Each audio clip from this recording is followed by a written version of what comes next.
Tahun lalu di tahun 2019, Focusrite secara resmi mengumumkan lahirnya Focusrite Scarlett generasi ketiga. Tentu saja ini sangat menyenangkan dan memancing rasa penasaran saya, apa saja yang berubah dari generasi sebelumnya.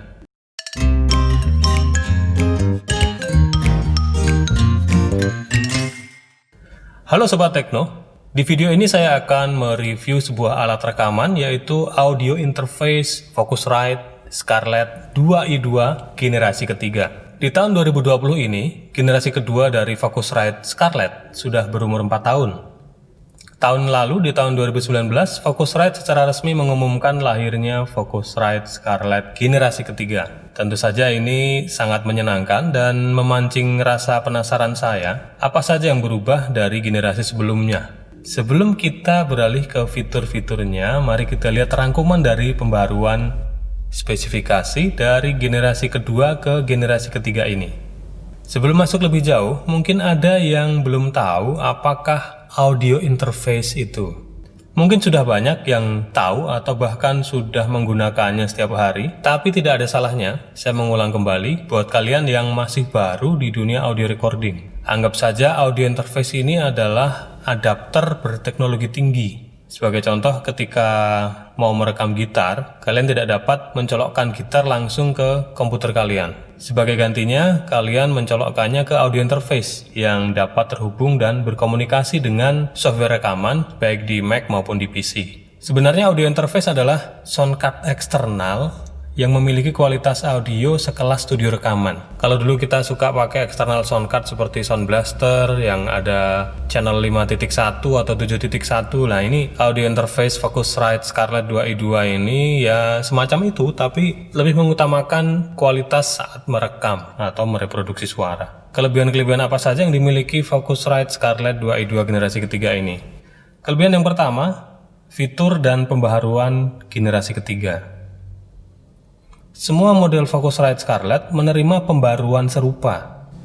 Bagi kalian yang belum tahu, keluarga Focusrite Scarlett ini memiliki banyak anggota keluarga, yaitu Scarlett Solo, Scarlett 2i2, Scarlett Solo Studio, Scarlett 2i2 Studio, Scarlett 4i4, Scarlett 8i6, Scarlett 18i8, Scarlett 18i20.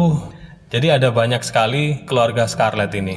Kelebihan yang kedua, kualitas audio yang ditingkatkan. Setelah 30 tahun penyempurnaan produk-produk mereka, Preamik Focusrite generasi ketiga ini adalah yang terbaik yang pernah dibuat oleh Scarlett. Konverter 24 bit 192 kHz memberikan kejernihan rekaman. Ditambah lagi dengan mode R menambahkan keunggulan ekstra untuk vokal, terutama pada detail di frekuensi tingginya. Jadi kalau kita merekam vokal kita dengan mengaktifkan tombol R, itu suaranya lebih wet, lebih crispy, lebih enak. Kalau mau tahu seperti apa suaranya, saya tambahkan link di atas sini yang bisa kalian klik. Kemudian kelebihan yang ketiga, perubahan yang tepat sasaran. Seringkali perusahaan memiliki keinginan yang berlebihan ketika memperbarui suatu produk atau kelompok produk. Tidak jarang pabrikan menjadi terlalu bersemangat dan merombak hal-hal yang sebenarnya tidak perlu dirubah. Singkatnya, mereka men-tweak hal-hal demi sensasi di media untuk keperluan marketing biasanya. Dan perubahan-perubahan yang nggak signifikan tapi kadang merepotkan itu malah menjadi bikin kita frustasi biasanya.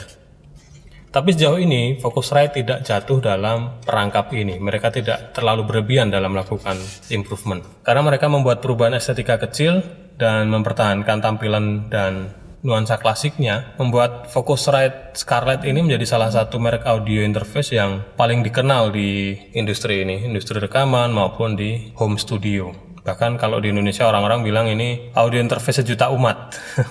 Memang ada beberapa perampingan, tapi interface atau panel yang sederhana tetap dipertahankan. Setiap perangkat di keluarga Focusrite Scarlett generasi ketiga ini akan tampak hebat kalau kita tampilkan di meja rekaman kita, di home recording studio kita, ataupun di studio yang sebenarnya. Karena tampilannya memang sederhana tapi mewah. Lalu kelebihan yang keempat, input dan output diperbaiki. Focusrite melakukan improvement pada headroom di generasi ketiga ini. Input instrumen sekarang memiliki headroom yang lebih luas dan input level tambahan untuk pengaturan perekaman yang lebih baik Dilengkapi dengan output balance TRS yang lebih kokoh sehingga potensi dengung karena koneksi yang kurang baik bisa dihilangkan. Lalu kelebihan yang kelima, penggunaan USB Type-C. Upgrade ke USB Type-C diterapkan serentak. Semua model Scarlett generasi ketiga memiliki port USB. Jadi cukup sambungkan Scarlett kalian ke laptop menggunakan USB Type-C yang kabelnya disediakan ke USB Type-A dimanapun dan kapanpun kalian merekam.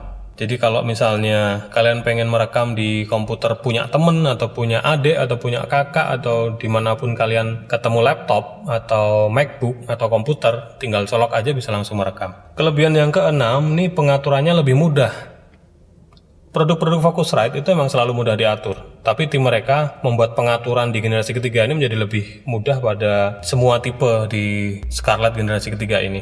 Jadi bisa dikatakan Scarlett ini tinggal plug and play aja. Tinggal sambungin ke komputer, connect ke internet, buka petunjuk instalasi yang muncul di layar, udah ikutin aja semuanya. Karena nanti nomor seri dari modelnya itu terdeteksi secara langsung, otomatis terdeteksi, nggak usah masukin kodenya, tipenya, nomor serinya, semuanya udah terdeteksi langsung. Kelebihan yang ketujuh, gratis software-software yang keren. Focusrite ini melakukan kreativitas yang patut dihargai dengan menyertakan software yang canggih.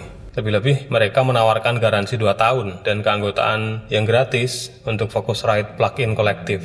Jadi setelah registrasi, software bisa kita unduh gratis.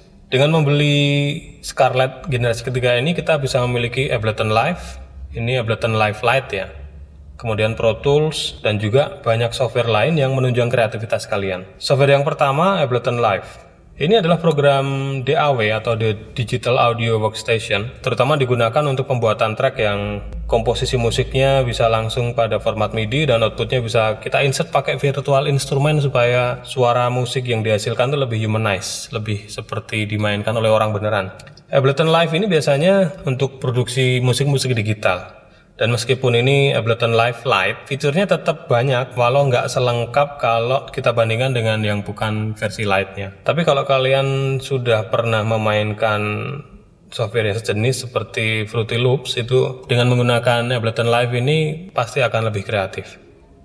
Kalau saya nggak salah lihat, banyak bagian dari lagu Lati yang dibikin oleh Weird Genius itu, komposisinya juga dibuat pakai Ableton Live. Saya coba taruh linknya di atas ini supaya kalian bisa mengamati juga penggunaan Ableton Live di lagu Lati. Software yang kedua adalah Avid Pro Tools atau The First Focusrite Creative Pack.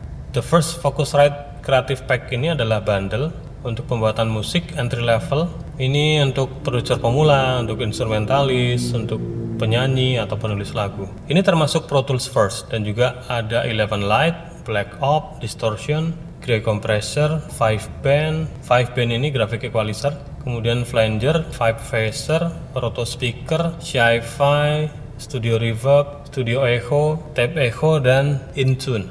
Banyak kan? Banyak banget. Software yang ketiga, Red Plugin Shoot Focusrite. Red Plugin Shoot Focusrite ini mereplikasi fungsi equalizer dan kompresor. Jadi software ini membantu kita untuk mengontrol detail, dinamik, dan melakukan mixing tanpa harus menggunakan hardware tambahan. Kemudian software keempat, Softtube Time and Tone Bundle. Softtube Time and Tone Bundle ini terdiri dari 4 plugin. Ada reverb, delay, mastering tool, dan distorsi. Software yang kelima, XLM Audio Addictive Case. Keyboard piano rata-rata biasanya memiliki beberapa profil seperti elektrik, grand piano, dan juga synthesizer. Di sisi lain, Addictive Case ini terhubung dengan keyboard digital Anda dan menawarkan puluhan profil piano dan daftar soundbank yang unlimited. Sebagai kesimpulan, kualitas hasil rekaman dengan menggunakan audio interface Scarlett 2i2 ini sudah dibuktikan oleh banyak produser, baik di home recording, podcaster, maupun penyanyi cover lagu. Hasil rekamannya bisa kalian temui di YouTube dengan kata kunci Scarlett 2i2 Song atau Scarlett 2i2 Podcast, Scarlett 2i2 Gitar misalnya. Saya sendiri sudah membuktikan keandalannya baik ketika dipasangkan dengan mic condenser, mic dinamik, maupun alat musik seperti gitar dan bass gitar. Semuanya bisa langsung colok tanpa tambahan eksternal preamp dan hasilnya sangat berkualitas. Yang perlu kalian pertimbangkan adalah jumlah port input yang kalian perlukan untuk merekam secara simultan atau bersamaan. Kalau 2 channel aja cukup dan budgetnya terbatas, Scarlett Solo atau Scarlett 2i2 udah cukup untuk menghasilkan audio yang profesional. Sekian review kali ini. Jika kalian seorang YouTuber, podcaster, atau seorang yang menyukai dunia rekaman, silahkan like, subscribe, dan klik lonceng notifikasi supaya tidak ketinggalan video terbaru yang saya upload di channel ini. Sampai jumpa di video berikutnya.